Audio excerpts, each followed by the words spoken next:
एक बार रमन जब अपने ऑफिस से आ रहा होता है। अरे पल पल न माने टिंकू जिया, अरे टिंकू जिया, अरे मेरा जिया, आज इश्क का मंजन चखूंगा पिया। गड्डी चलती है छलांगा मार दी। तभी घर पहुंचने से पहले ही उसकी गाड़ी अचानक खराब हो जाती है। वो फिर बस का इंतजार करने लगता है। तभी उसे एक बस आती दिखाई देती है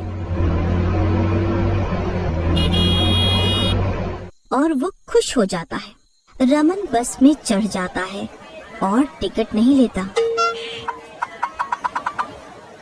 बस में भीड़ होती है तो रमन सोचता है, मैं आज टिकट नहीं लूंगा क्योंकि बस में भीड़ बहुत है, किसी को पता भी नहीं चलेगा और मेरे पैसे भी बच जाएंगे।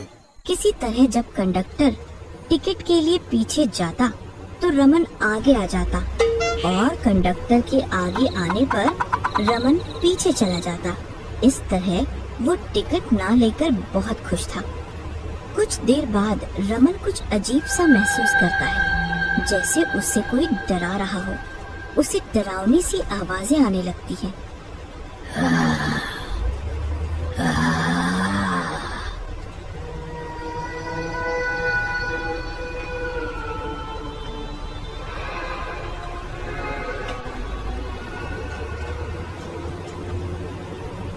कुछ देर बाद बस एक स्टैंड पर रुकती है। तब रमन उस बस के ड्राइवर से पूछता है, मुझे इस बस में डरावनी सी आवाजें क्यों आ रही थीं? ऐसा क्या है इस बस में? ड्राइवर उसे बस कंडक्टर की कहानी बताता है। इस बस में एक बार एक कंडक्टर को मार दिया गया था। किसने और क्यों मारा उसे? ये उन दिनों की बात है जब उस दिन हमारी बस हिमालय की तरफ जा रही थी। रात बहुत हो गई थी, सर्दियां भी बहुत थी। उस टाइम तो कोहरे से धुंधला धुंधला सा दिखाई दे रहा था। तो हम दोनों उस दिन बस को धीरे धीरे चला के ले जा रहे थे। तभी 4 आदमी आतंकवादी इस बस में चढ़े। लाओ, आप अपनी टिकट के पैसे दो। कंडक्टर ने जब टिकट के पैसे मांगे तो उन्होंने देने से मना कर दिया और इस बात पर कंडक्टर की उनसे लड़ाई हो गई। सब बहुत गुस्से में थे। जाओ उतरो हमारी बस से, हम आप लोगों को इस बस में नहीं बैठाएंगे। क्यों नहीं बैठाओगे? हम इसी बस में बैठ कर जाएंगे। तुझे जो करना है कर ले। क्या करोगे तुम मेरा? मुझे मारोगे क्या? ज्यादा बकवास ना कर, वरना ये चाकू रखा है, एक बार में आर या पार। चुपचाप जा यहाँ से वरना मारा जाएगा। हमसे मत उलझ। चल चल, ये धौंस किसी और को दिखाइयो। अभी के अभी उतरो यहाँ से, वरना पुलिस को बुला देंगे। अभी तुम गुंडे हो गए अपने घर के, यहाँ डराने की जरूरत नहीं है। गर्मा गर्मी में बहस छिड़ जाती है और नौबत हाथापाई तक पहुँच जाती है। बस रोको, ये आतंकवादी बस में घुस आए हैं और बिना टिकट लिए ही बैठना चाह रहे हैं। अगर बस रुकी तो तुम सब के सब मारे जाओगे। ये बस सब हमारे अंडर है, बस नहीं रुकनी चाहिए। ये सब देख के बाकी की सवारियां परेशान हो जाती हैं और चिल्लाने लगती हैं, क्योंकि उन्हें अपनी जान का खतरा दिखने लगता है।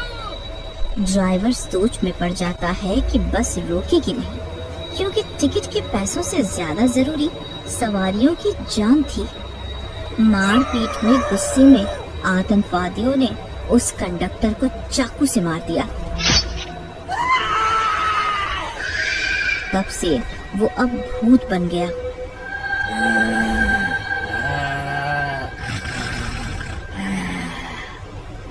और तब से उसकी आत्मा इस बस में रहती है।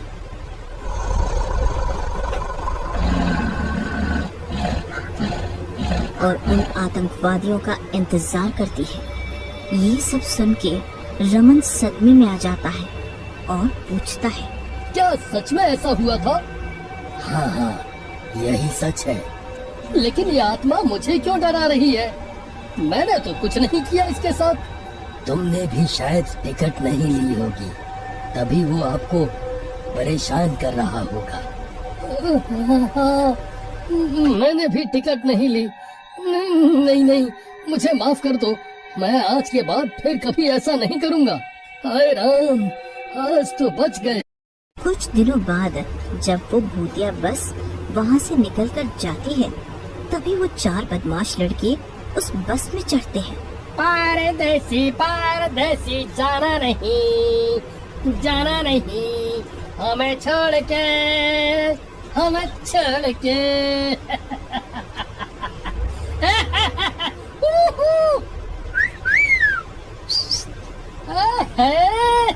और बस में बड़ा ही शोर शराबा करते हैं, हंसते हैं और सबको परेशान भी करते हैं।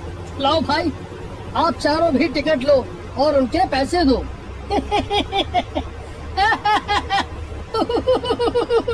कहते हैं पैसे चाहिए। भाइयों, इस कंडक्टर को देखो तो सही, बड़ा आया टिकट देने वाला। टिकट तो लेनी ही पड़ेगी। कंडक्टर और उन लड़कों में कुछ देर तक बहस होती है और वो भूतिया कंडक्टर सब सुन और देख रहा होता है। आज मेरे शिकारी मेरे हाथ से मारे जाएंगे। और उस भूतिया कंडक्टर की आत्मा उस कंडक्टर के अंदर घुस जाती है। उसकी आंखें एकदम लाल लाल, मुंह बड़ा भयंकर और बड़े बड़े दांत और नाखून होते हैं। चेहरा बहुत ही डरावना हो जाता है और वो अपने भूतिया रूप में आ जाता है। ये सब हम क्या देख रहे हैं? ये क्या है? ये तो कोई भूत है। ये तो हमें मार ही डालेगा। नहीं, हमें कोई बचाओ, बचाओ, इस भूत से कोई तो बचाओ। याद करो वो दिन जब तुम सब ने मुझे इसी बस में बारी बारी से चाकू से मारा था।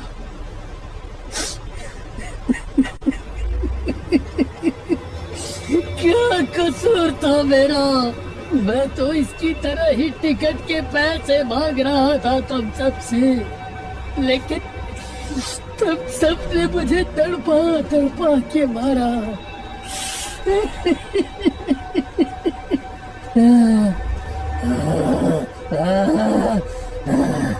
आज मैं तुम्हें जिंदा नहीं छोड़ूंगा। नहीं नहीं, ऐसा मत करो, हमें माफ कर दो। हम फिर कभी भी ऐसा नहीं करेंगे। अब तुम सब मुझसे बचकर कहाँ जाओगे? भागो भागो, कहाँ भागोगे? नहीं नहीं, नहीं जाने दो, मैं छोड़ो।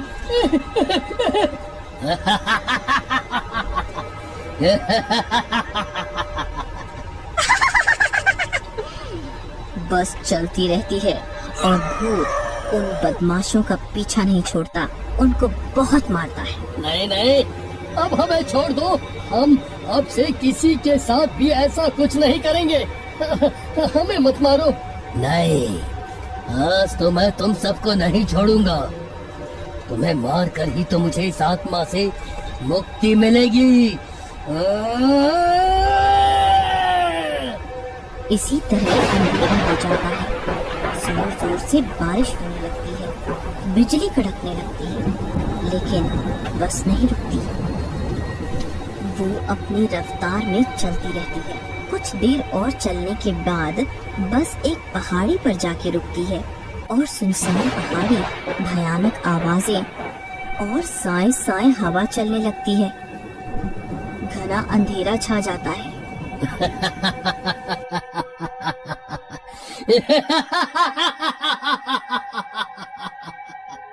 और उस भूतिया कंडक्टर की आत्मा उस बस कंडक्टर के शरीर को आजाद कर देती है और वो बस कंडक्टर भी बहुत खुश होता है और वो बस भी भूतिया कंडक्टर की आत्मा से मुक्त हो जाती है और सभी बहुत खुश होते हैं।